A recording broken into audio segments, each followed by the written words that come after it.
Assalamualaikum dan salam sejahtera. Anda sedang menyaksikan Pantau Belanjawan bersama saya Rozman. Seperti biasa jam ini kami akan bawakan pelbagai rangkuman berita, niaga, ekonomi dan kita akan beri tumpuan khusus kepada iaitu bagaimanakah situasi ataupun peringkat apa yang berlaku di peringkat lampahan bersama rakyat. Dan kita nak beri tumpuan kepada ekonomi iaitu tumpuan khusus kepada produktiviti yang kini menjadi kata kunci paling penting untuk Malaysia bergerak ke fasa ekonomi bernilai tinggi. Dan kerajaan melalui Perbadanan Produktiviti Malaysia MPC melaksanakan program AI untuk Produktiviti 2025 dengan sasaran jelas menjadikan kecerdasan buatan bukan sekadar eksperimen tetapi alat praktikal yang boleh mempercepat operasi industri, memperkukuh daya saing dan menyokong pertumbuhan produktiviti buruh 3.6% setahun menjelang 2030 selari dengan hala tuju RMK13. Dan sepanjang 2025, sebanyak 600 projek ujian kecil AI telah dilaksanakan merentas sektor seperti pembuatan, perkhidmatan logistik, perbankan dan juga PKS dengan nilai penceritaan dilapor melebihi 400 juta ringgit. Persoalannya sekarang bagaimana untuk kita pastikan lonjakan ini tidak berhenti pada peringkat percubaan tetapi benar-benar berkembang menjadi perubahan struktur ekonomi daripada bergantung kepada tenaga buruh kurang mahir kepada ekonomi yang dipacu teknologi, inovasi dan produktiviti tinggi. Dalam segmen ini kita akan kupas satu soalan besar, bila produktiviti naik, bagaimana rakyat boleh rasa kesannya secara langsung melalui gaji sebenar yang meningkat, kos hariannya yang lebih terkawal dan lebih banyak pekerjaan berkemahiran. Dengan itu kita akan mempersilakan tetamu yang sudah bersedia dalam talian untuk mengulas lebih lanjut adalah Profesor Emeritus Datuk Dr. Zakaria Abdul Rashid, penganalisis ekonomi. Saya nak ucapkan terima kasih Datuk kerana sudi meluangkan masa bersama kami. Sedang itu kita ingin melihat iaitu struktur ekonomi daripada pelbagai aspek dan dalam episod kali ini kita nak beri tumpuan bagaimanakah produktiviti dapat menjadi ataupun dilaksanakan sebagai enjin pertumbuhan. Kita akan melihat kepada apa yang berlaku baru-baru ini dengan program AI untuk Produktiviti 2025 yang menunjukkan AI sedang diuji merentas banyak sektor untuk tingkatkan kecekapan. Tapi dalam bahasa mudah, apakah antara manfaat paling cepat yang syarikat biasanya nampak daripada AI ini? Apa yang memendekkan, iaitu pendekkan kerja masa ke, jimatkan kos ataupun tingkatkan lagi kualiti produk dan servis? Mungkin Datuk boleh kongsikan. Ya, terima kasih banyak Ina. AI ini ialah kecerdasan buatan dalam bahasa Melayunya. Dia merupakan satu teknologi yang terkini yang terdapat di dalam kehidupan kita dan dia seperti apa yang Nina kata tadi, dia merentas kalau dari ekonominya merentas saya rasa seluruh sektor dan juga bukan saja itu di dalam kehidupan harian kita pun saya rasa kita perlu mengikuti terus perkembangan AI ini. Kalau tidak kita akan ketinggalan di dalam segala segi dalam kehidupan kita. Jadi di dalam ekonomi ini tentunya AI ini perkara yang kita harapkan dan juga yang saya rasa memang pasti berlaku ialah peningkatan di dalam produktiviti. Kita kata produktiviti ini apa yang seperti Nina katakan tadi, dia merupakan seperti apa yang kita katakan tadi ialah mengurangkan tempoh sesuatu proses itu dilaksanakan. Jadi kita boleh memendekkan ataupun menyingkatkan proses pekerjaan itu tanpa mengurangkan kuantitinya. Dan juga dia boleh meningkatkan kualiti produk juga. Jadi apa yang Nina kata tadi itu sebenarnya itulah yang merangkumi secara tradisional apa yang kita maksudkan sebagai produktiviti, iaitu produktiviti ini ialah apabila kita dapat mengeluarkan sesuatu produk dengan kuantiti yang lebih banyak dengan input yang sama banyak, kita dapat mengeluarkan output yang lebih banyak lagi. Ataupun kita translatekan juga dalam bentuk kualiti, iaitu kualiti meningkat, kualiti produk itu meningkat. Jadi bermakna AI ini adalah satu tool, satuan alat bagi kita dapat meningkatkan tempoh proses kerja itu dilaksanakan ataupun kita meningkatkan kualitinya. Cuma di sini ialah bagaimana kita memanfaatkan AI ini di dalam kalau dalam ekonomi menyatakan dalam proses pengeluaran output kita tu. Jadi di sinilah saya rasa satu cabaran yang perlu kita tangani dengan baik, dan saya pun rasa kalau mengikut daripada program pembangunan ekonomi kita, memang kita tidak mahu ketinggalan, dan kita telah pun secara serius melaksanakan plan untuk peningkatan produktiviti melalui kita biasa sebut sebagai teknik pengeluaran digital, ataupun kita panggil sebagai Internet of Things. Dan saya rasa AI ini ialah merupakan elemen-elemen yang ada di dalam yang kita katakan tadi sebagai digital production technique dan juga Internet of Things. Ya, Nina. Baik, kita melihat daripada laporan ini juga menyebut kira-kira 600 projek ujian kecil AI POC dengan nilai yang dijana agak besar.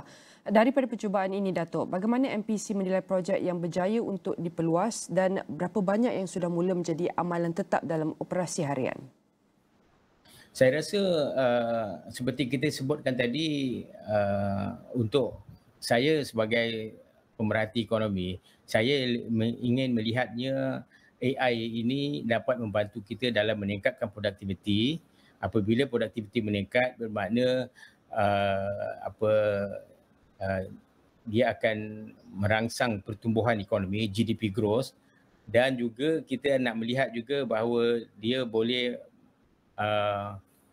memberi manfaat kepada masyarakat dari segi isu yang sedang kita hadapi sekarang ini ialah tentang peningkatan gaji, peningkatan kemahiran yang baik, dan juga pendapatan isi rumah yang baik. Jadi bermakna peningkatan produktiviti ini boleh memberi manfaat kepada kehidupan, bukan sahaja kehidupan sektor ekonomi, tetapi juga di dalam kehidupan masyarakat kepada sektor isi rumah. Jadi makna dia apa yang Nina sebutkan tadi, bagi saya sebagai seorang pemerhati ekonomi, saya memandangnya sama ada dari segi peningkatan kuantiti ataupun peningkatan kualiti. Di end of the day yang saya nak lihat ataupun kita nak lihat ialah bagaimana ia dapat meningkatkan GDP, terutamanya GDP per kapita. Tetapi biasanya kalau kita melihat produktiviti ini, kita akan lebih cenderung, terutama negara kita yang ingin mencapai kepada satu ekonomi berpendapatan tinggi, kita harus juga memberikan tumpuan kepada kualiti produk itu. Kerana kita sedang beralih secara pantas daripada apa yang dulu kita panggil sebagai input driven growth kepada productivity driven growth ataupun quality driven growth. Bermakna kalau dulu kita boleh mengeluarkan sebanyak mungkin barang, tetapi kali ini kerana barang yang kita nak keluarkan itu kita akan ekspor ke luar negara, kerana negara kita kecil dan kita perlu meningkatkan produktiviti, meningkatkan kualiti produk itu supaya produk kita akan dapat dalam pasaran yang baik. Namun demikian, bukan bermakna saya katakan kita boleh mengabaikan bahagian kuantiti. Jadi di dalam beberapa sektor ekonomi kita ada pelbagai jenis. Ada sektor yang masih lagi diberikan tumpuan kepada kuantiti, dan ada sektor yang perlu diberikan tumpuan kepada kualiti. Jadi dari segi apa yang Nina katakan tadi, daripada 600 itu, kita kena pilihlah yang mana satu akhirnya dapat meningkatkan GDP growth tadi, pertumbuhan GDP. Ya, Nina. Datuk, tapi bagaimana untuk kita memastikan ini adalah antara sektor-sektor yang berpotensi ataupun sektor yang kita mulakan dengan kita harus beri fokus kepada kuantiti dulu, dan ini adalah sektor yang kita harus beri tumpuan kepada kualiti. Jadi sebagai pembuat dasar untuk kita memastikan keseimbangan antara kualiti dan kuantiti itu penting, tapi bagaimana untuk kita kenal pasti dahulu antara sektor-sektor yang perlu kita bahagikan daripada segi kuantiti dan juga matlamatnya adalah lebih kepada kualiti. Kenapa seperti apa saya katakan tadi, produk yang kita keluarkan tu kita akan jual kepada pasaran luar negara dan juga pasaran dalam negara. Jadi kalau katakan produk-produk yang misalnya katakan kita perlukan kuantiti yang banyak, kalau saya ambil contoh macam dalam E&E, kita banyak menumpukan kepada kuantitinya kerana value added per output value added per workernya agak di situ agak rendah, dan kalau kita mempunyai masih lagi kita mempunyai comparative advantage di dalam produk seperti itu, maka saya fikir kuantitinya pun masih lagi penting, memainkan peranan penting di situ.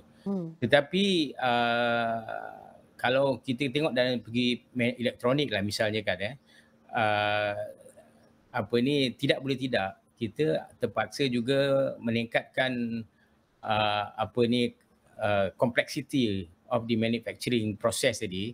Jadi sedikit demi sedikit kita ataupun perlahan-lahan sedikit demi sedikit kita mesti juga akan meningkatkan sophistication ataupun complexity of the product supaya macam katakan value added per worker dalam produk seperti itu dapat dinaikkan dan dapat ditingkatkan, dan ini sangat penting kerana dia juga akan memberi kesan kepada skill ataupun kemahiran pekerja yang kita akan gandingkan di dalam pengeluaran ini tadi. Ya, Nina. Baik, serta seperti yang Datuk kongsikan bahawa produktiviti penting untuk kita beri fokus bagaimanakah peningkatan produktiviti daripada segi bagaimana untuk tingkatkan KDNK dan pertumbuhan ekonomi negara, dan bagaimana kita dapat memula ataupun melaksanakannya daripada mengikut sektor ataupun industri ini. Dan paling penting untuk kita memastikan sekiranya produktiviti ini dapat dilaksanakan dengan berjaya. Bagaimana rakyat itu sendiri dapat merasainya? Adakah apabila mereka rasa produktiviti dapat kita lihat sesuatu industri sektor ataupun pendapatan KDNK negara meningkat, tetapi bagaimana untuk rakyat itu merasainya sendiri daripada gaji naik, gaji lebih bermaruah ataupun harga di pasaran lebih stabil ataupun kita lebih banyak lagi pekerja berkemahiran tinggi. Tapi itu adalah persoalan yang ingin saya tanyakan kepada Datuk. Tapi Datuk jangan ke mana-mana, kita akan berhenti rehat dulu dan Pantau Belanjawan akan kembali selepas ini.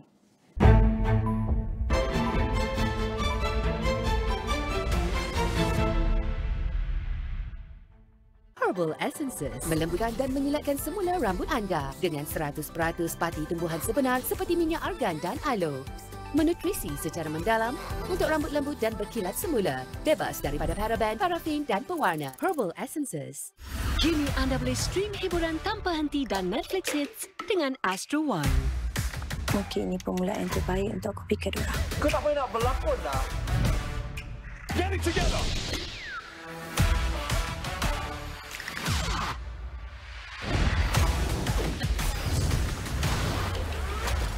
빨리 가야 돼.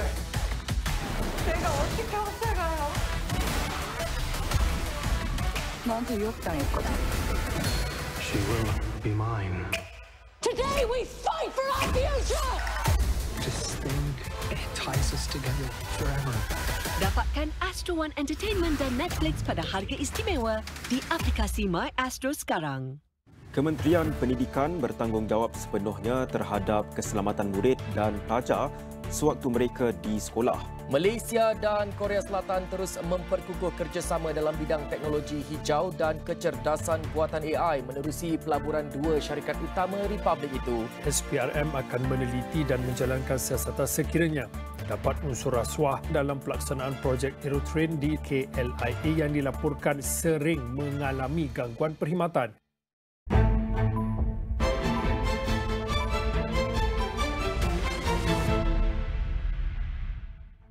Bertemu kembali dalam Pantau Belanjawan dan kita akan teruskan dengan topik perbincangan untuk melihat struktur ekonomi baharu, bagaimana AI ataupun kecerdasan buatan AI dapat memacu produktiviti sesebuah negara. Dan kita masih lagi bersama tetamu yang masih setia bersama kami dalam talian adalah Profesor Emeritus Datuk Dr. Zakaria Abdul Rashid, Penganalisis Ekonomi. Saya nak ucapkan terima kasih Datuk kerana masih setia bersama kami. Tadi sebelum kita berhenti rehat, banyak yang telah dikongsikan untuk kita memahami daripada struktur ekonomi ketika ini dan bagaimana untuk kita memacu produktiviti. Dan kita telah banyak memberi tumpuan kepada kecerdasan buatan AI, teknologi otomasi ini dalam usaha untuk tingkatkan lagi produktiviti negara dalam pelbagai aspek dan juga pelbagai industri sektor.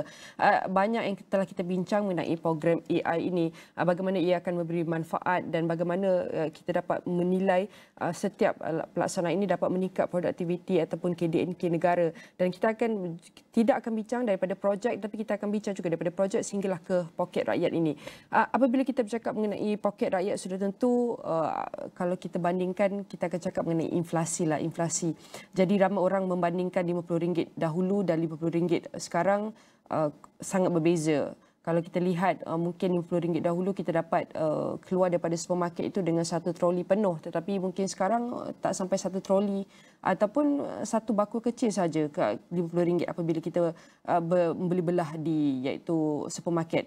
Namun kalau kita lihat daripada data-data makro yang melihat bagaimanakah indeks harga pengguna, inflasi, KDNK, pendapatan, kita juga melihat kepada data-data SME ni, PMKS, dan daripada perspektif data, adakah pandangan Datuk melihat kos bakul harian naik lebih cepat berbanding inflasi rasmi sebenarnya?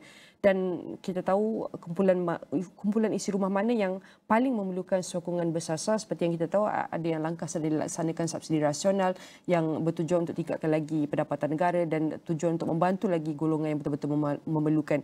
Bantu kami faham mengenai perkara ini, Datuk. Soal inflasi dan soal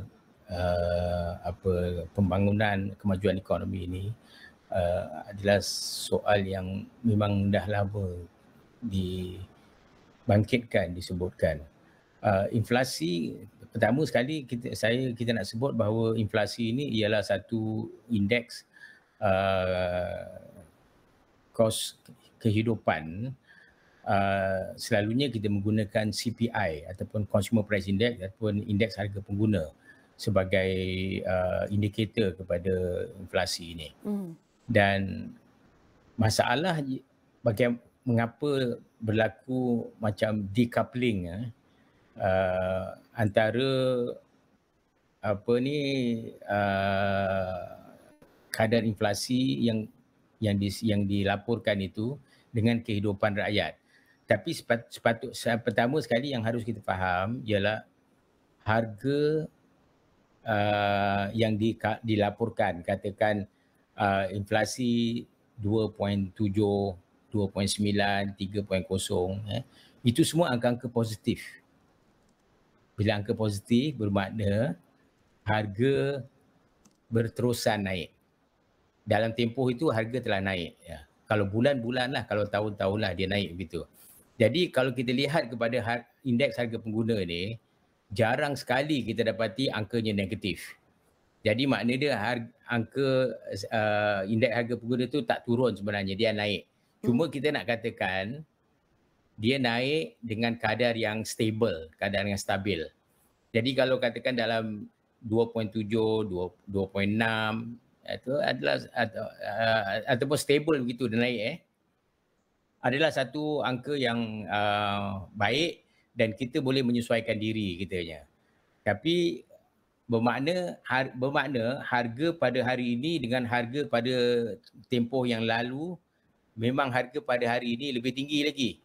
Sebab itu harga jarang sekali akan turun. Harga akan terus naik. Bermakna akan datang, mungkin lagi 5-10 tahun akan datang, kita akan dapati harga pada hari ini adalah rendah berbanding dengan harga akan datang. Ya.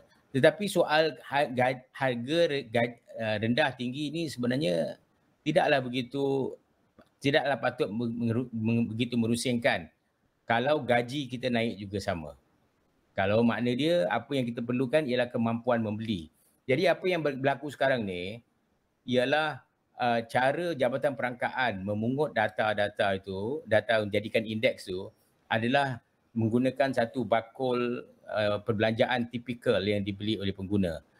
Dan di dalam situ ada beberapa komponen dia lah, seperti makanan, minuman, tempat tinggal, perbelanjaan kesihatan, perbelanjaan kenderaan dan seterusnya, kan? Tetapi perbelanjaan harian kita ialah perbelanjaan selalunya untuk makan, minum, teh tarik lah kita sebut, minyak lah, beras, gula, sayur, ikan. Tapi di dalam bakul tu ada juga produk-produk seperti macam TV, perbelanjaan hospital, perbelanjaan komputer yang jarang-jarang kita beli. Tetapi produk yang selalu kita beli ni macam tadilah, perbelanjaan makanan harian, teh tarik lah, sayur, ikan, gula dan sebagainya. Jadi di Malaysia ni harga barang-barang makanan ni harganya naik sebenarnya lebih pantas daripada yang lain. Jadi itu agaknya yang kita terasa. Walaupun indeks harga pengguna saya katakan tadi merupakan composite index pada barang tadi, dia agak sederhana, tetapi bagi barang-barang harian tertentu yang biasa kita makan ini memang menaik lebih pantas lagi daripada headline inflation ni kita katakan tadi. Jadi memang terasa, dan siapa yang sangat terasa tentulah orang-orang yang berpendapatan rendah, kita panggil selalu B40, kerana selain daripada gajinya rendah, mereka ni pula memperuntukkan lebih besar pendapatan isi rumahnya kepada perbelanjaan makanan dan minuman. Jadi tentu mereka akan rasa lebih terhimpit lah disebabkan oleh kenaikan harga ini. Tetapi saya katakan tadi, kalau harga naik tetapi gaji pun naik, pendapatan isi rumah pun naik, saya fikir itu tidak menjadi masalah sangatlah kepada kos penghidupan. Tetapi sekarang ni apa yang kita rasa, gaji naik agak perlahan, pendapatan isi rumah pun naik agak perlahan, tetapi harga bagi makanan-makanan asas biasa saya sebut tadi itu naik dengan lebih pantas daripada barang-barang lain lagi. Jadi ini memang pengguna akan terasa. Jadi makna dia kalau nak katakan ekonomi tidak berkembang juga. Ekonomi berkembang juga. Cuma di sini macam mana nak mencari keseimbangan antara kemajuan ekonomi yang akan naturally akan menghasilkan inflasi dan juga bagaimana untuk menjaga kesejahteraan rakyat. Jadi makna di sini sesuatu dasar yang perlu dilakukan, yang sekarang saya fikir kerajaan sedang melakukan yang sebaik mungkin, iaitu memastikan bahawa golongan-golongan bawahan, golongan-golongan ramai ni kesejahteraannya dibela. Baru-baru ini Jabatan Perangkaan juga ada mengeluarkan dipanggil indeks kos sara hidup. Dan indeks kos sara hidup ini memang jelas menunjukkan bahawa gaji median kita, pendapatan median isi rumah kita lebih rendah lagi daripada perbelanjaan yang perlu untuk menjalani kehidupan yang wajar, dipanggil PAKW saya fikir macam begitu. Perbelanjaan wajar tu. Ya Nina. Baik, itu adalah senario untuk kita memahami daripada segi kadar inflasi, daripada segi pengurusan. Yang paling penting seperti yang Datuk tekankan, inflasi ini memang akan meningkat secara keseluruhan. Mungkin kita lihat pada harga ini mungkin lebih murah kalau kita lihat pada masa akan datang, dan pada masa akan datang juga harga itu mungkin dilihat pada harga ataupun kadar harga yang mahal ataupun sesuatu perkhidmatan itu agak mahal.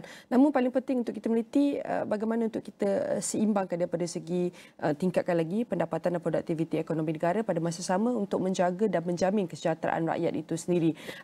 Dan Datuk, paling penting sekali kalau kita nak lihat ekonomi akan terus berkembang, dan pada masa sama kita tahu kerajaan sedang berusaha dan masih sedang melaksanakan segala pelaksanaan ataupun usaha insentif untuk memastikan memastikan kesejahteraan rakyat juga meningkat seiring.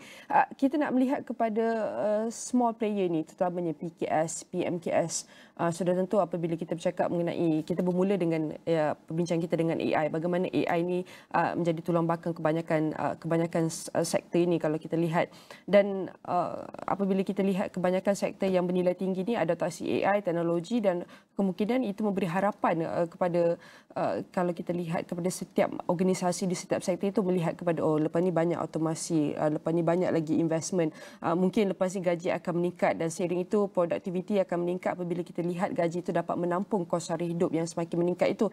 Tetapi kalau kita lihat daripada segi yang front lainnya PKS, sebab PKS ni apabila kita melaksanakan sesuatu perkara baru, mereka antara yang mendapat manfaat dan mereka juga antara yang paling terkesan melihat kepada apa sejarah berlaku krisis kesihatan pandemik COVID-19, krisis ekonomi, dan mengambil kira juga kita harus aku mereka dia adalah antara tulang belakang utama untuk setiap ekonomi negara. Jadi bagaimana untuk kita melihat antara setiap risiko-risiko yang mampu menghambat pertumbuhan PKS ni dalam adaptasi AI, dalam meningkatkan produktiviti, apa yang boleh kita lakukan untuk tingkatkan lagi kesejahteraan mereka dan tingkatkan lagi pendapatan mereka?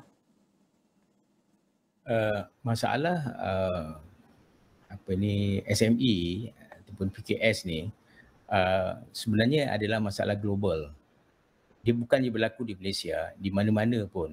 Maknanya kalau kita lihat PKS ini sumbangannya kepada GDP adalah tidak begitu besar, adalah kecil, adalah rendah.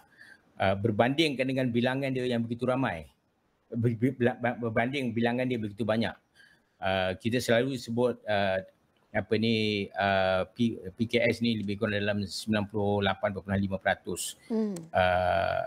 dari segi bilangan peratus establishment, business establishment yang ada di Malaysia ni. Jadi mana dia ramai. PKS ni terdiri daripada small, medium and small, medium and micro enterprise, betul. And enterprises ni. Tapi dalam small ni ada satu lagi yang dipanggil sebagai micro enterprises. Ini lagi ramai lagi. Ini lagi banyak lagi, bukan sangat ramai. Ramai pada manusia, maaf. Dia lebih banyak lagi. Dan kerana dia begitu banyak dan sumbangan dia kepada GDP rendah, sumbangan dia kepada pekerjaan pun banyak juga. Sumbangannya pada pekerjaan banyak juga. Jadi teknologi SME ni rendah. Gaji yang dibayar kepada pekerja-pekerjanya rendah. Dan mereka ni apabila bayar gaji rendah, pendapatan isi rumah jadi rendah. SME, pengusaha-pengusaha SME ni juga membentuk isi rumah. Jadi isi rumah ni juga mempunyai pendapatan yang rendah akhirnya. Jadi bermakna masalah di dalam pengeluaran output dalam SME telah berjangkit kepada masalah kesejahteraan di dalam sektor sosial. Cuma di dalam dulu kita katakan sebelum adanya ledakan dalam AI ni seperti ini, kita mencari jalan bagaimana caranya kita dapat membantu SME ini yang mempunyai teknologi rendah, kekurangan teknologi, kekurangan pekerja-pekerja mahir, dan membayar gaji yang rendah. Jadi macam mana kita nak atasinya ini sedangkan mereka mempunyai modal dan kemahiran pengalaman yang kecil. Tetapi dengan AI ini adalah satu ledakan teknologi yang baru ini, dan nampaknya ia sangat-sangat dapat membantu SME dalam proses pengeluarannya. Baik, Datuk. Ya.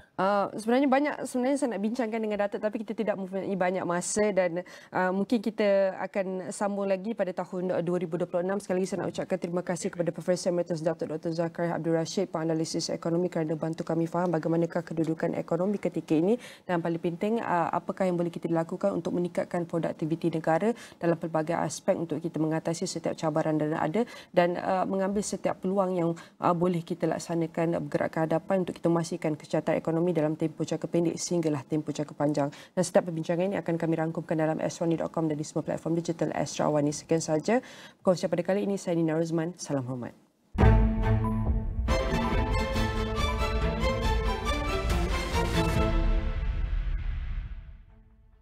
When the superpowers move, the ground shifts.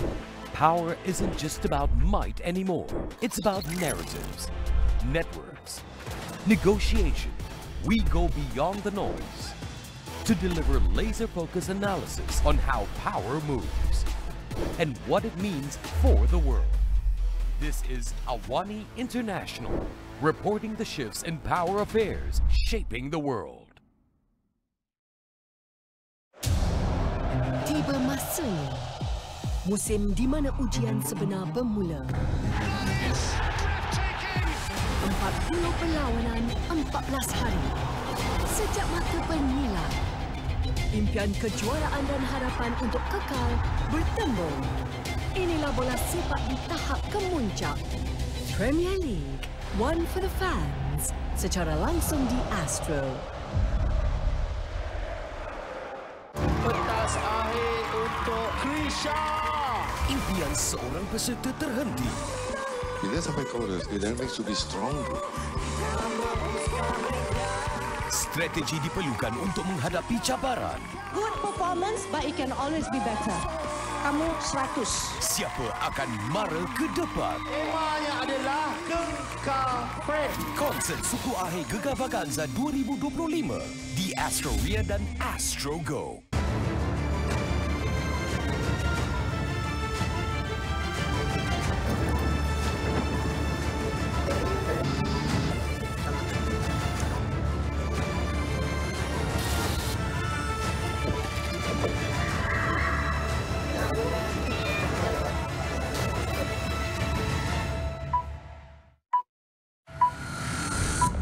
Gempur di AWANI 7.45.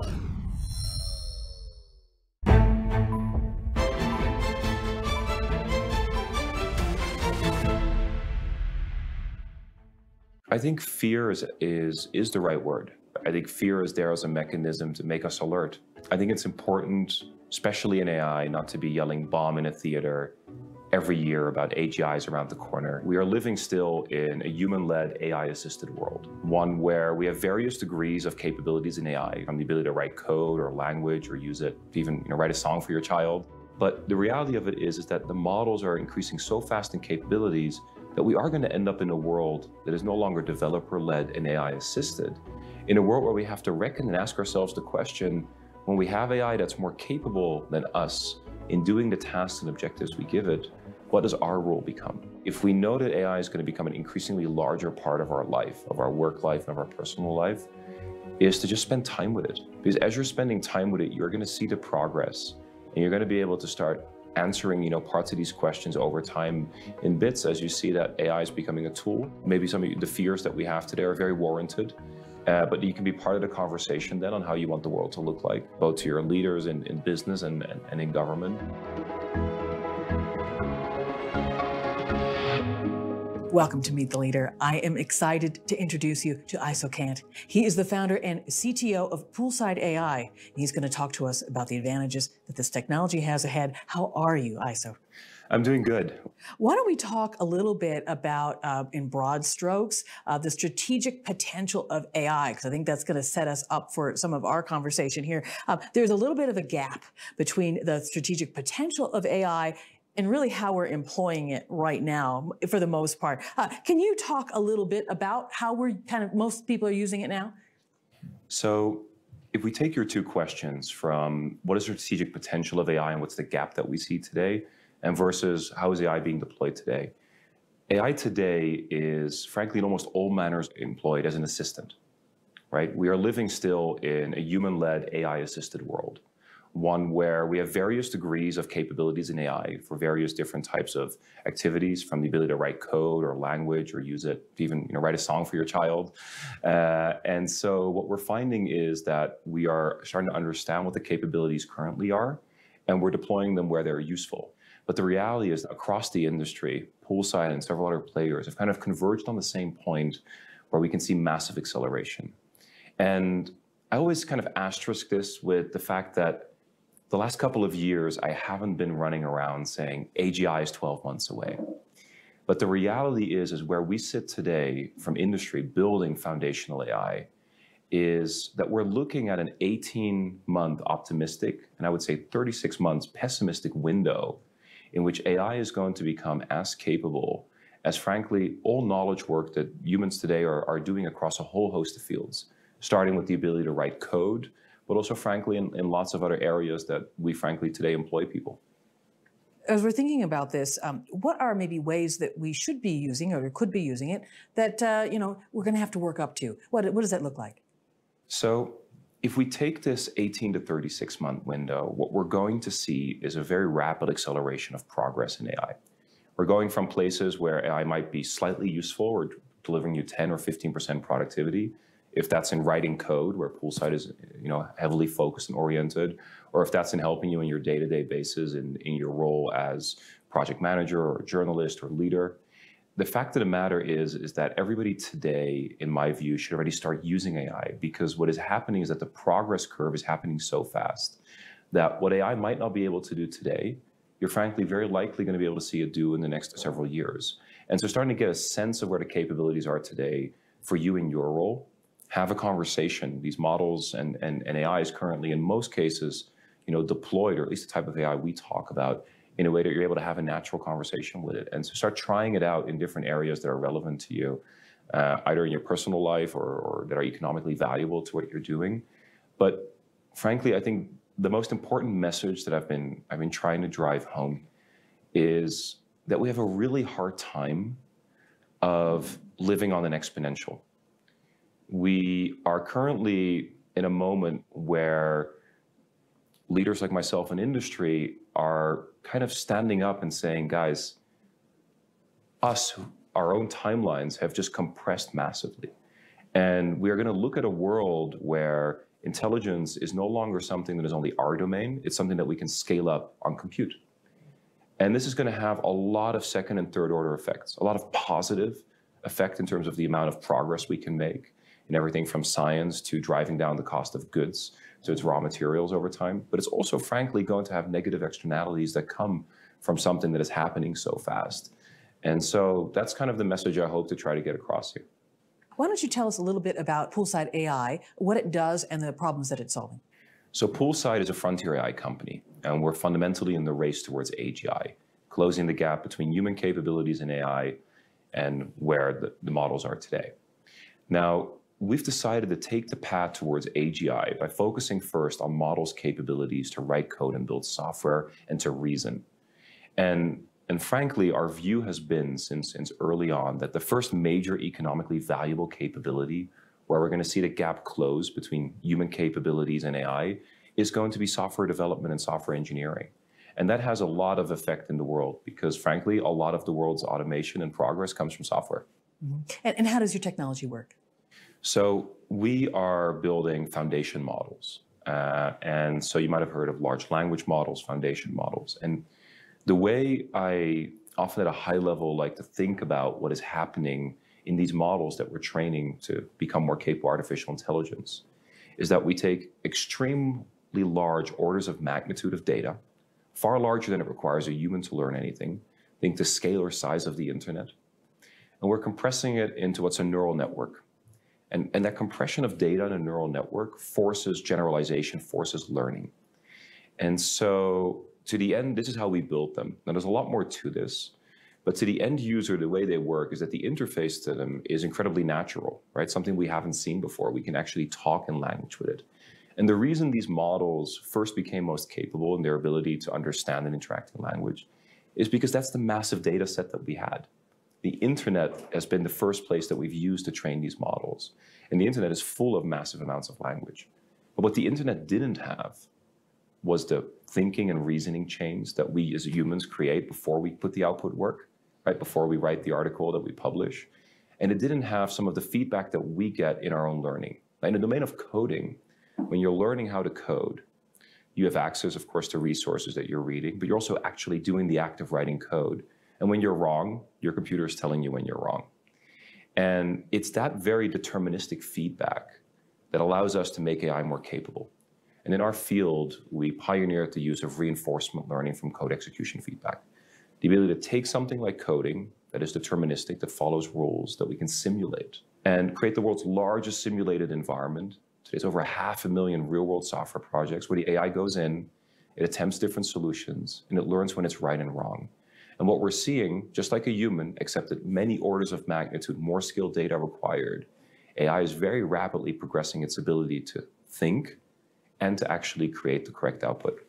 And how will this change how a human is involved in writing code, maybe even in a few years? How will that evolve?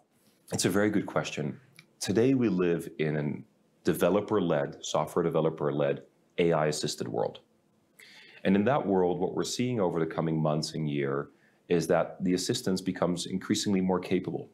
We're able to give it higher level objectives and have a lot more reliability in the answers.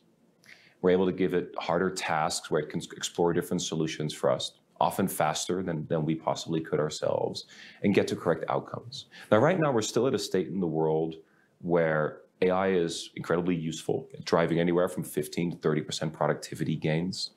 But the reality of it is that the models are increasing so fast in capabilities that we are going to end up in a world that is no longer developer-led and AI-assisted, in a world where we have to reckon and ask ourselves the question, when we have AI that's more capable than us in doing the tasks and objectives we give it, what does our role become?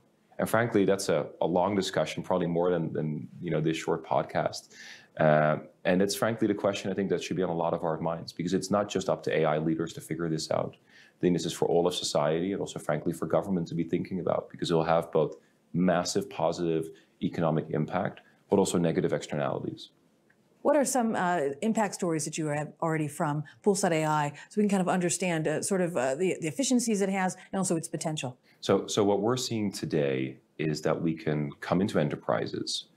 Poolside today is exclusively available for enterprises that have anywhere from 3,000 developers up to 60 or 100, even sometimes 200,000 developers in scale. And we deliver our entire solution inside the enterprise. And so part of our promise for enterprises is that the AI is coming to your data. Their data is not coming to the AI. And what we're seeing in practice is that we're putting this in the hands of developers.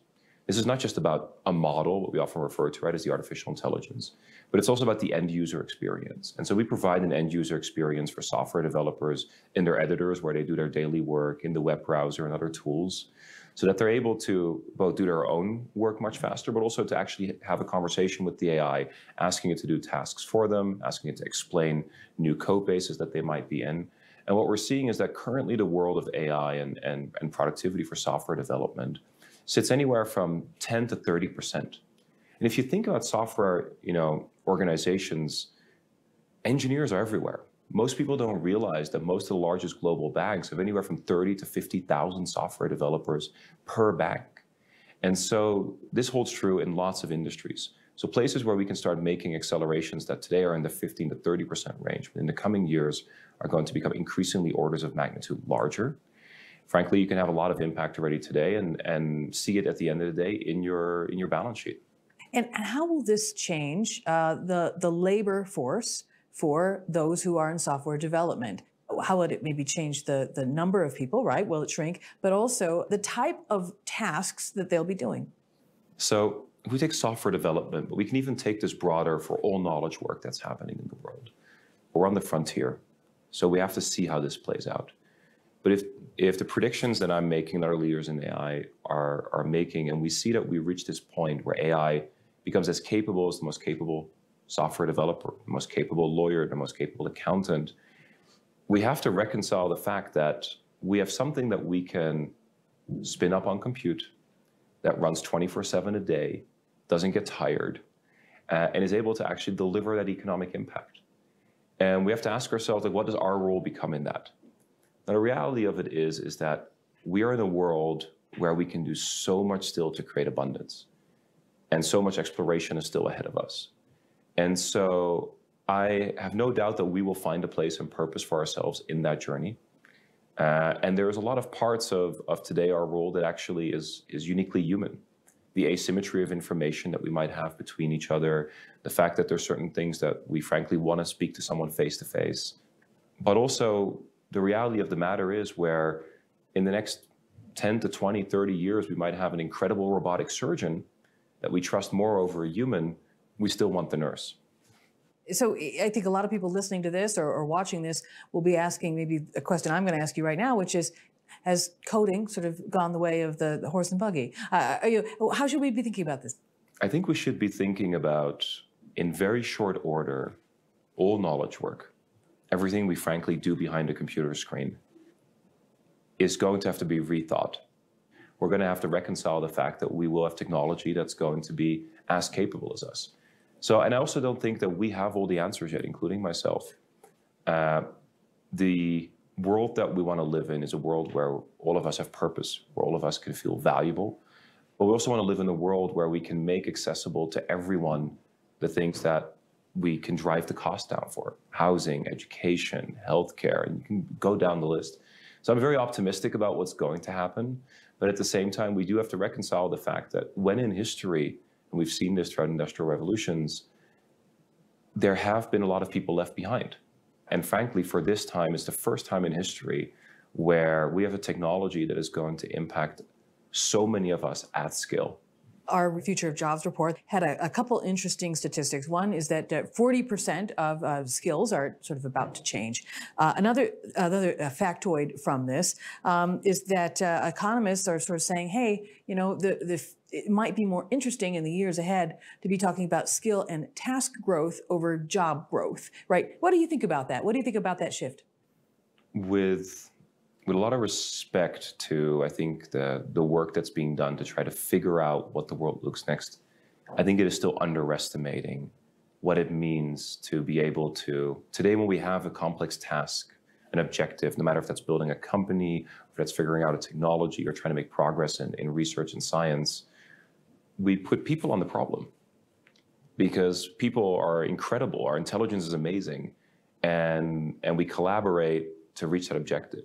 But we are underestimating the fact that AI soon will be able to do exactly the same thing. And so I think it's a moment in time where it is very hard to feel like you're on an exponential, especially when you're further away from the technology. But we have to start thinking about the questions that you're asking, which is, what does it really mean for us to live our day-to-day lives when AI is going to be doing the work that we might be doing today? Sure, sure. In your space, in the near term, right? So we won't even say 5 years. That just seems like so far in the future. That's just Jetsons style stuff, right? Why don't we just say maybe in the next 1 to 3 years? In your mind, what would be the skills that people should maybe start mastering? Like if you were going to think about yourself and your team, what would you like to be having them shore up? If you're in knowledge work today, you need to assume that within 3 years, there's an extremely high probability and likelihood that everything you are doing today in your role that is happening, that's happening behind a screen, because I think it's the easiest for us to think about, right? The work we're doing in Excel and email and code editors, even in Zoom calls, that time is going to free up. And so that often leaves the human element. At the end of the day, I like to quote, and I unfortunately can't remember who said it, that, you know, AI is more capable of playing chess, but we still want to watch Magnus Carlsen play. And I think there's frankly parts of businesses and parts of what we do where that holds true. I also think we just don't have the answers right now. And I think it's very fair, because when we are able to drive down the cost of intelligence to the cost of energy and chips, we're going to have to rethink what it means to become economically valuable, to have that purpose, and to be able to, what does capitalism to some extent even look like? And I don't have all the answers today. And I also think that some of these answers shouldn't necessarily come from only business leaders. They should come from everyone, including in government.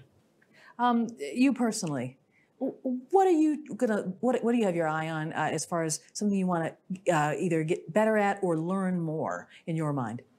So the reason I do what I do, a big part of it is that I love working with massively ambitious, kind-hearted, low ego, extremely high intellectual horsepower people who deeply care about their work and their mission.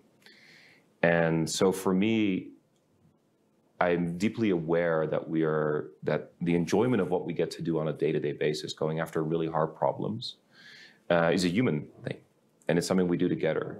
So for me, the part that I always think about is, what could I be doing today that I wasn't doing a year ago to really push that forward? Frankly, a lot of that has to do by just listening to the people around me who work with me, to understand, hey, where can you improve? Underlying so much of our conversations is not spoken, but underlying so many of the conversations here about technology and what people need to be prepared for is a fear that people will be left behind.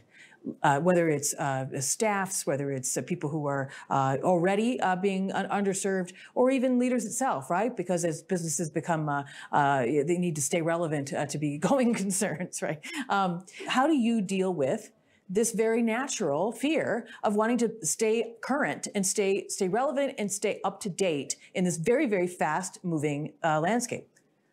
I think fear is the right word. I think fear is there as a mechanism to make us alert. And I think it's important, especially in AI, not to be yelling bomb in a theater every year about AGIs around the corner. It's why I'm very careful with making the statements about 18 to 36 months for a lot of knowledge work. And I also, put that with the fact that I have an extremely high probability of that happening, but it's not certainty yet today. And so frankly, I think having the fears already is great to acknowledge that it's there. And then secondly, if we know that AI is going to become an increasingly larger part of our life, of our work life and of our personal life, is to just spend time with it. Because as you're spending time with it, you're going to see the progress, and you're going to be able to start answering, parts of these questions over time in bits as you see that AI is becoming a tool, and that someday maybe some of the fears that we have today are very warranted, but you can be part of the conversation then on how you want the world to look like, both to your leaders in business and in government. And so I wouldn't ignore it. I wouldn't put the blinders on. I would just go step by step, use the technology, and get a sense for yourself how it's progressing. So you're a co-founder. What was the moment that that inspired you to start this? So I started work on AI for its ability to write code in 2016, far before starting Poolside. I took a stab at this before, actually. And we were too early. It's actually how I met my co-founder. He was the CTO of GitHub, one of the largest developer platforms in the world, and he offered to acquire that company, and then we turned it down. But we became a great friendship. But the moment really for Poolside was that I had spent years of my life working on this problem, and we didn't succeed. And then a couple of years later, ChatGPT comes out. And it was incredible. It was instant within minutes of using it that the future we always knew was going to happen was about to accelerate. And my co-founder saw exactly the same thing. And we had known each other very well at this point. We used to have a podcast together, which is frankly just a great way for two grown men to spend time together. And we started having the conversation of, if we have such conviction, and at the time we thought it was 10 years, of what the next decade looks like, what are we going to do? We realized we had our own points of view that were different from our competition in terms of how we wanted to tackle this, how we wanted to bring it into the world, and how we also wanted to progress the capabilities. And so at some point, it didn't become so much of a question. It felt more like a mission. And I still remember that feeling. And we just got to work. And frankly, we're still at it, and we've got a lot of work ahead of us. And technology and innovation, it's very, very natural and common to hit a wall. You think it's going to go one way, it doesn't go that way. You get through it, but there is a moment where you're like, I don't know what we're gonna do next. What was a moment like that for you that was shaping for you? So I want to separate the question, because hitting a wall is often used in AI as right now the easy thing to say. Technology's hit the wall, AI won't progress. And I don't think that's a world that we are living in right now. But if I take your question from which I think your intent is of, in your own journey, right, in your own journey of Poolside, like, I never talk about hitting a wall. I talk all the time to the team about getting slapped in the face. I think the reality of it is when you're going after something ambitious, the journey itself is hard, and you're going to get slapped in the face. Sometimes there's months where it's just only on the up, And then the day you don't realize it, you get slapped in the face. And this will continuously happen throughout your journey. But if you've been around long enough and have tried going after hard problems before, and kind of in your question as well, you realize that this is going to continuously happen. And the only thing that matters is that you're left standing on the other end of it, that you can get back up. And that's really, you know, I'm not a big basketball fan, but Kobe Bryant said something at some point, and he said, there is no such thing as failure. The only failure is if you don't go back up and go at it again. And frankly, that's a little bit the sense that we've taken from this. It's an incredibly important mission. We have a ton of work ahead of us. We will get slapped in the face, punched in the face, even probably along the way. We're in a race, frankly, or often I refer to it as a bar fight, because AI really feels like that at times. And we're just gonna keep chopping away at it. And the good thing is you build up a little bit of resiliency over time. On your very last question, so we've got like 1 minute left. What is a piece of advice that you've always been grateful for? Early on in my career, and I must have been, I'm not sure if I was even 20. I was looking at America, and this was probably must have been around the time of the financial crisis. And I said, America's on the down, maybe it's the end of the era of America. And someone sat me down and they showed me all the times in history when people thought it was the end of the United States of America or that it was on the decline. And they said, look, you have to understand that America is a country of extremes. It has extreme negatives, but it has extreme positive outcomes. And the reality of it is no matter when it is on the down, it's a country of comebacks. It's a country of incredible deep optimism of wanting to build the future. And every time we think that it's down and out, it got slapped out, it comes back and it comes back stronger. And I'm European, with probably some European sensitivities at times as well to America. But I got that advice and I took it to heart. And if I now look back over those last 16 years, from the financial crisis to COVID, to the changes in politics and presidencies, at the end of the day, America is a continent that is up and to the right, and I think will be for a very long time because of the nature of this immense optimism of people. And I think the rest of the world can use a little bit of that American spirit. And so that was some of the best advice I got, and I try not to forget it, and I think it's very relevant in today's times because I'm flying to the United States next week, and I know I'm going to be welcomed by a world that wants to go build towards the future of AI with a lot of optimism and the ability and willingness to take risk far more than anywhere else in the world. And I wish we could find the same here in Europe where we're sitting. But I think we're still a mindset shift away from getting there. Wonderful. Thank you very much, Iso. Welcome. And thanks also to our listeners and our viewers. For more video podcasts, go to the World Economic Forum's YouTube page. And for podcasts and transcripts, go to the World Economic Forum's website at wef.ch/podcasts.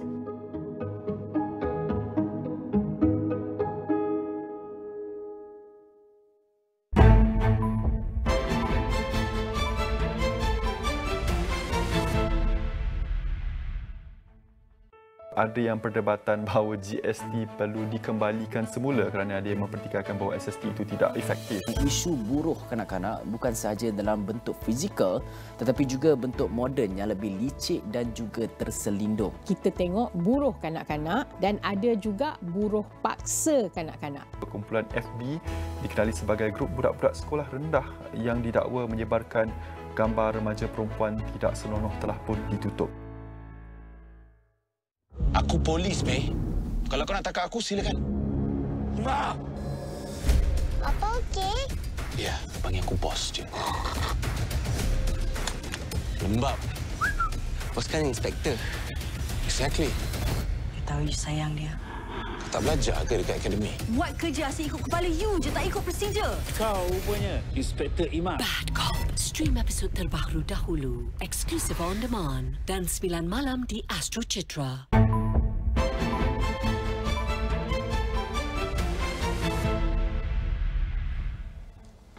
Hello and welcome to Niaga Spotlight with me, Tehmina Kaoosji. Niaga Spotlight takes us through the week in economic analysis and future affairs. Now today on Analysis, our spotlight falls on Malaysia's EV moment after the tax holiday. So now as we enter January 2026, Malaysia's electric vehicle journey hits a decisive inflection point. The tax holiday for fully imported EVs has ended, closing a chapter that shaped prices, purchasing behavior, all the way since 2022. Now in the final stretch of last year, buyers rushed to beat the deadline. More than 31,000 EVs or so were registered between Jan to October 2025, already exceeding the full year total for 2024, with October alone recording a 177% year-on-year surge. Now, this spike was real, but also policy-driven, because despite the growth, pure battery EVs still account for roughly around only 5% of total vehicle registrations and just around 3.4% of new car sales in the first half of 2025. Now, this matters when Malaysia's targets are far more ambitious overall, roughly 20% EV penetration by 2030, 80% by 2050. The question now is not aspiration, but alignment. Affordability, infrastructure and consumer confidence moving at the same pace as our EV policy targets. At the same time, the industry itself is also shifting. Perodio's launch of its first homegrown EV paired with a battery as a service model reflects a push to localize, control costs, rethink ownership for Malaysian consumers. Proton's EV assembly plants with substantial annual capacity signal that electrification is also becoming an industrial strategy beyond just a consumer trend. Now, these moves point to deeper stakes, jobs, supply chains, long-term competitiveness. So that's why the first week of January is pretty critical for such a discussion. Incentives have ended, prices are adjusting, buyers and manufacturers are recalibrating. So what happens next will determine whether Malaysia's EV transition becomes a durable economic shift or perhaps stalls under the weight of premature policy withdrawal. Welcoming to the studios for this most interesting discussion, Aiman I. Abdullah, Managing Editor with MalaysianMotoring.com, and Lee Huan Siang, Vice President of Cherry Auto Malaysia. A very good morning, gentlemen. Thank you so much for making time, bright and early on the new year. How are you both? We're good. Thank you very much for having us. Yeah. Fantastic. So, Aiman, perhaps we could launch into speaking a little bit about the market recalibration after incentive expiry. Of course, it's really early days, only the 2nd of January. But tell us a little bit about what you've been hearing from the ground, from conversations with dealers, buyers, etc. Situate us a little. I think for buyers and consumers at the moment, they're all quite happy with the fact that, they've had access to these cars for quite some time. Mercifully, for a lot of brands, there haven't been supply issues through 2025. And so anyone who placed a booking had access to their vehicles and they got delivery of them last year. Yeah. But as for dealers and distributors, the market in general, there is a little bit of confusion with regards to how the updated tax structures are going to affect their cars and are going to affect their pricing, because obviously we haven't seen the full extent of this yet. As of today, there haven't yet been updated price lists being released by distributors and various brands in order to explain the various price hikes on those models. Some brands are going as far as to have imported a bunch of stock last year in order to sort of bridge the gap. Right, that little buffer for themselves. Between now and whenever it is that their own CKD operations might begin. And so hopefully for consumers, there shouldn't be too much of a shock, but we might be able to see a little bit more of how the ripple effects of this updated tax structure will affect the market a little bit later, perhaps maybe next week. Of course, next week indeed, right? So from dealers and distributors and conversations you'll be having, I'll jump over to Wen Xiang in just a second. Is pricing more of a dominant concern? Pricing will always be the primary driver for adoption in Malaysia. That is something that extends not just to electric vehicles, but also to plug-in hybrids, as well as mild hybrids, and even just traditional internal combustion vehicles. Malaysia is a very price-sensitive market. And as a result, whenever there is an affordable vehicle or an incentive being provided to make vehicles more affordable, that usually results in a simulated surge toward that vehicle or toward those products. So yeah, I do think that price still plays an important factor, and I think that a lot of car makers with their BEVs have been able to provide a huge amount of value for the market by being able to leverage the economies of scale with their facilities abroad, while bringing those economies of scale and the affordability and the approachability from that into our market via that importation. But ultimately, whether or not that's good for our market and good for us as an automotive industry and automotive manufacturer and assembler, that might not necessarily be the case, which is why we're in the situation that we're in now. Exactly. So thanks for that, because I think in broad strokes that really helps to situate us in today. Wen Xiang, so of course, tell us about, firstly, before we launch straight in, what was the most recent year, 2025, what was that like for Cherry Auto in Malaysia? So for Cherry Auto Malaysia, the year 2025 has been a very significant year for us. The Cherry Group actually started in Malaysia since July 2023. The first two products that we actually launched was the Omoda 5 and the Tiggo 8 Pro. Subsequently, with the adoption of electric vehicles, we launched the Omoda E5 in March 2024. And after that, moving into a CKD operation for the E5 in November 2024. We had the first, where the first Cherry electric vehicle was assembled in Malaysia. So ultimately, it has supported us in both the traditional ICE powertrain and also the electric vehicle. So sales were very good. In the year 2025, we overachieved our numbers. We also did better than the year 2024 as well. Yeah. Exactly. So now that, of course, brings me to, of course, asking you. So what sort of capabilities or insights did that experience of actually local assembly for the Omoda E5 actually help Cherry to gain? I think back to what Aiman have mentioned in Malaysia, pricing will always be the primary effect. So when we do assembly operation, right, it helps to bring down the prices. And also, it gives confidence to the Malaysia consumer as well. Because ultimately, if you are doing a CBU business, then, of course, customer might be thinking, would you be here to stay? Do you have a spare part operation? So what's the long-term plan for the brand? So when we start the brand, we ensure that assembly operation is already in place. So when we launch product, ultimately, it will all be CKD. Also, it also brings in more investment to the country as well. So that will always be the goal for Cherry Auto Malaysia. So clearly, it is actually shaping how you are going to be approaching electrification for the rest of the tenure, right? Correct. Super interesting. And perhaps were there more localization-based decisions because you've had the all-local assembly as well? Yes. So ultimately, before we launch a product, we always gather the customer insights, what do they want from the brand itself. So Omoda E5 is something that was an interest from our Omoda 5 customers, where it's ICE based. Then when we launch it, we also see that there are different type of customer who wants the best of both worlds, where they do not have the range anxiety and they are still able to travel, for example, more than 1,200 kilometers, which our PHEV is able to do. For an electric vehicle, the struggle will always be the range. The majority of the battery electric vehicle in Malaysia has an average range of about 400 over kilometers. And the charging time also takes a bit longer than filling up a petrol vehicle. It takes close to 30 minutes. So for that, I think the next wave in the industry would definitely be the plug-in hybrids, the hybrids, or even the range extended EVs, which is also in line with the government's aspiration. Exactly. So it's all about actually ensuring that it's as smooth as possible on the customer side, right? Speaking of which, thanks for that, Wen Xiang. So Aiman, now even with this really rapid growth, so EVs, once again, they still remain a relatively small share of the total vehicle sales.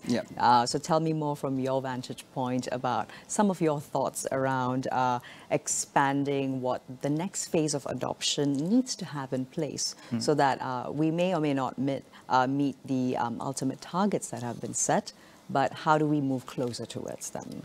Well, I think that the biggest issue when it comes to EV adoption is the ability to charge. So the thing about EVs is that it's largely understood that these are great cars for urban commuting, when you're stuck in traffic, if you're just going back and forth, home to work, work to home, running around doing errands and stuff like that. Those are the best situations and best scenarios for an electric vehicle. But the trouble that we have now is that if you look at Kuala Lumpur, the Klang Valley, just as a particular area of focus, the majority of people who live within the Klang Valley all live in stratified homes. We live in condominiums and apartments and flats and so on. And in scenarios like that, it can be very challenging to charge. You might not be able to install a charger. You might not be able to have access to a charger. There might not be the necessary infrastructure to even provide public charging or shared charging between all the residents in a particular project. Exactly, not enough chargers. Exactly. So because of that, that has been, I suspect, the primary hindrance for adoption, because it's clearly not affordability anymore, because brands like TQ Wuling have already introduced vehicles that come in under 80,000 ringgit. Proton EMAS also has the EMAS 5, which comes in at under 70,000 ringgit, which means that we have managed to achieve price parity for these cars between electric vehicles and internal combustion vehicles. There is no more or no longer a premium to be paid for something with a battery versus something with internal combustion motors. So that's no longer the problem. But charging within town is already a struggle. And then when we move further out of the Klang Valley, then that struggle just amplifies further, because there are still plenty of what's referred to as charging deserts, or large gaps between public chargers and in certain parts of this country. Of course, our terrain and our geography is also a little bit challenging. Forget the East Coast, or the West Coast is generally quite populated. The East Coast is quite difficult to roll out chargers because the infrastructure is not there. And that's before we move on to our Bornean states of Sabah and Sarawak, where it gets even more challenging. And so that is certainly an issue that needs to be addressed before we can see true full movement and full confident movement towards electric mobility. Because once that problem is solved, and once people are assured enough and educated enough by not only the government but also by distributors and manufacturers that you can live with an EV day to day without any concern, once that happens, once the infrastructure and ecosystem is in place, then I suspect that we will see greater, more confident movement towards electric vehicles. Exactly, because that consumer confidence for long-term ownership is perhaps what most of this is hinging around. What is the data from 2025 actually showing us about the ownership from that really swift uptake to beat the tax holiday deadline? I think that ultimately it goes back to something that I mentioned earlier, which is the fact that we are a price-driven market. And so because a lot of these vehicles that were introduced last year and the year before were all value-driven, they were all imported from very, very large factories, which, as I mentioned, enjoy fantastic economies of scale. So because of that, we were able to see, for example, C-segment saloons, which normally knock about between 130 to 180,000 ringgit, suddenly you can get them for about 100,000 ringgit. You could see these crossovers that would, again, normally knock about between 110 to 130,000 ringgit, again, suddenly 100,000 ringgit. And in the case of vehicles like Proton's EMAS 5, that would have normally been something along the lines of 80 to 110,000. That's now under 70, with a starting price, I think, of a little bit over 50,000 ringgit. And so that's clearly not the issue here. And I think that that's driven a lot of interest towards EVs. And even for those who haven't purchased an EV, it's quite clear that the conversation around this has been very strong and very encouraging to suggest that the market does want to move toward BEVs, but they're just waiting for something else to happen. And I suspect that that is one of the reasons why Perodor's new EV had ended up getting so much talk online, despite its appeal or limited appeal to what it does and based on its targeted market.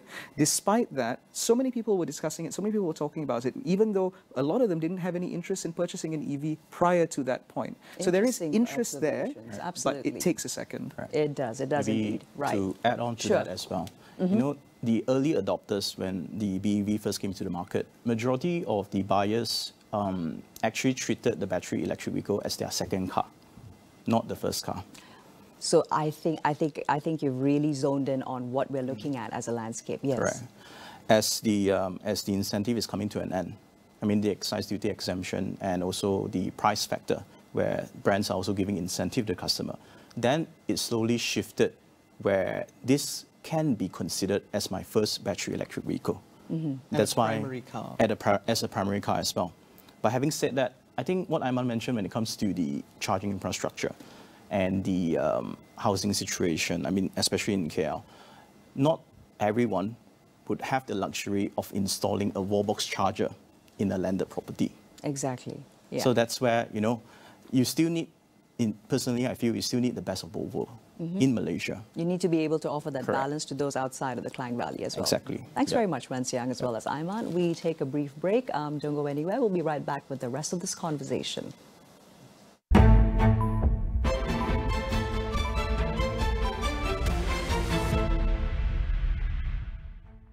Misi mereka adalah untuk mengubah bumi menjadi dunia game simulasi. Selamat datang ke dunia game simulasi. Wah, tempat apa ni? Di dalam ni, kamu ada 3 nyawa. Hai, petuah punya kecomelan. Dah macam satu permainan. Kita akan aktifkan simultran untuk sedut simulasi. Kepan, apa jadi kat kita ni? Asia tumpuan utama dunia. Dengan ekonomi yang semakin rancak, pembangunan lestari dan tenaga boleh diperbaharui, apakah pula impak kecerdasan buatan AI dalam perkembangan teknologi dan masa depan pekerjaan? Kami mendalami setiap berita dan cerita. Saksikan diskusi, dialog dan laporan khas di Agenda Awani Asia bersama koresponden khas kami setiap Sabtu 9 malam di semua platform Astro Awani. Ini adalah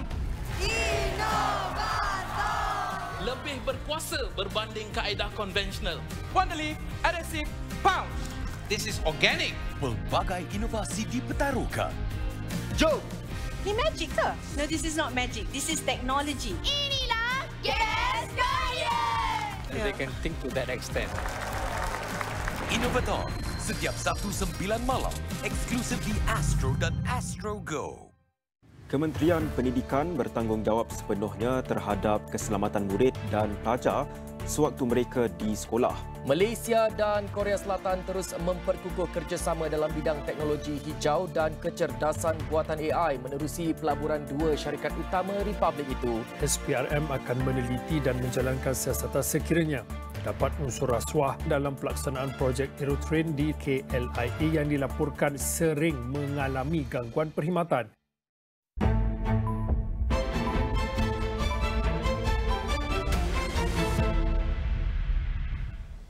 Welcome back to Niaga Spotlight. Still with me, Tehmina, Kaoosji, and today I'm looking at the electrical vehicle industry, particularly after Malaysia's tax holiday, with MalaysianMotoring.com and Cherry Auto Malaysia live in the studios with us.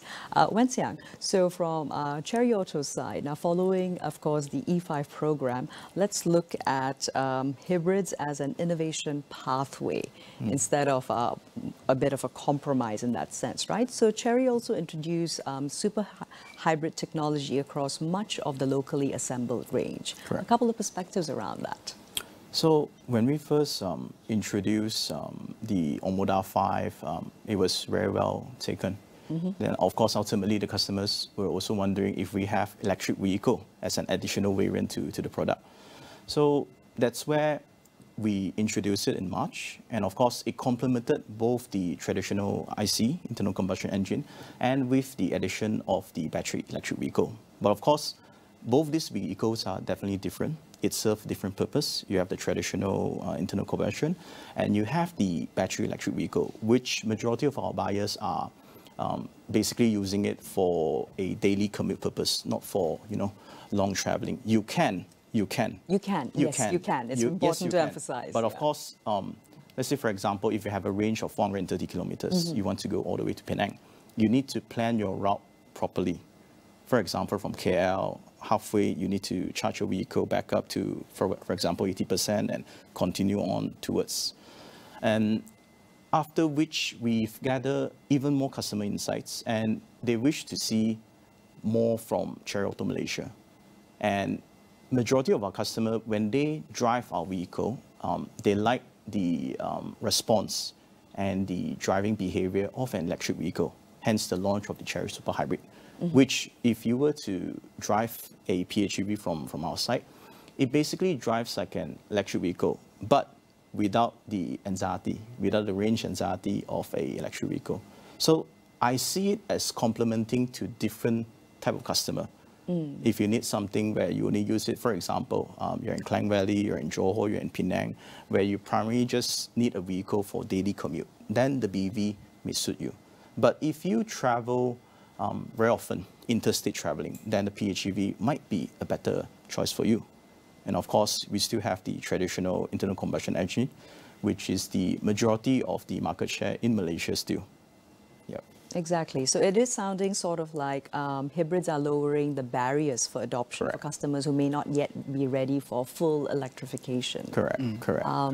Perhaps a little bit of crystal ball gazing. Do you think it's also going to see hybrids placed as in a transitional role ahead of more electrification literacy for consumers before they go ahead of wider EV adoption across the country? I think that will definitely happen. I think with the excise duties, the exemption is still going on for CKD vehicles.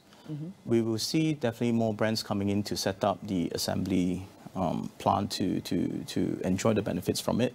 So definitely the battery electric vehicle will still be here. And of course, that process of education will still be ongoing to the customers as well. But in the interim, there would also be other powertrain options like the plug-in hybrid that will fill the gap for customers who prefer to have that peace of mind. So definitely, I think it will be very how should I put it?